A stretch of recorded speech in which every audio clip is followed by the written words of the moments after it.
বন্যার বিষয়ে আরো জানাতে সুনামগঞ্জ থেকে যুক্ত হয়েছেন সহকর্মী জাকির হোসেন। জাকির, সুরমা নদীর ছাতক পয়েন্টে বিপদসীমার উপর দিয়ে পানি যাচ্ছে, কোন কোন এলাকা প্লাবিত হচ্ছে এবং কোন কোন এলাকার বন্যা পরিস্থিতি বেশি খারাপের দিকে, সার্বিকভাবে বন্যা পরিস্থিতি জানাবেন।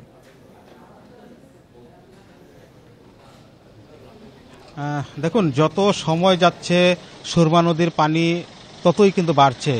এর কারণ হিসাবে দেখা গেছে ভারতের চেরাপুঞ্জিতে কিন্তু অস্বাভাবিক আকারে বৃষ্টিপাত হচ্ছে।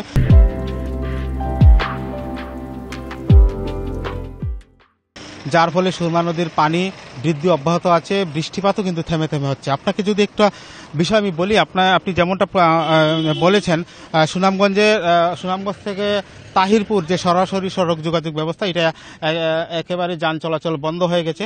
তো এই সড়ক পানি থাকার কারণে, প্রায় 150 মিটার জায়গায় পানি থাকার কারণে কিন্তু এই সড়কে দুই পাশে প্রায় 2 শতাধিক যানবাহন কিন্তু ইতিমধ্যে আটকা পড়ে আছে। অর্থাৎ এই দুই উপজেলার মানুষের যে চলাচল এই মুহূর্তে এই সড়কের উপর দিয়ে এবং সড়কের পাশ দিয়ে যে হাওর গেছে, সেই হাওরের মধ্যে মানুষ নৌকা দিয়ে চলাচল করছে। আপনাকে যদি একটা জিনিস দেখায়, আপনি নিশ্চয়ই দেখতে পাচ্ছেন সড়কের পাশে বেশ কয়েকটি নৌকা নোঙর করা আছে।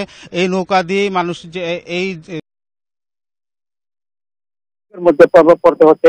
যারা সকালে তাহিরপুর থেকে সুনামগঞ্জ শহরে গিয়েছিল, তারা এখন যারা বাড়িতে ফিরছে, তারা কিন্তু এই দুর্ভোগের মধ্যে পড়তে হয়েছে।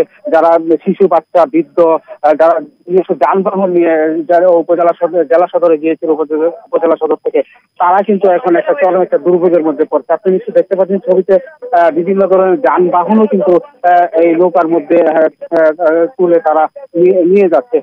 অপরদিকে যদি আমি সড়কের যে সড়কে পানি এসেছে, অপর প্রান্তের কথা যদি বলি, অপর প্রান্তে আমরা দেখেছি পণ্যবাহী অনেক ট্রাক কিন্তু আটকা পড়েছে।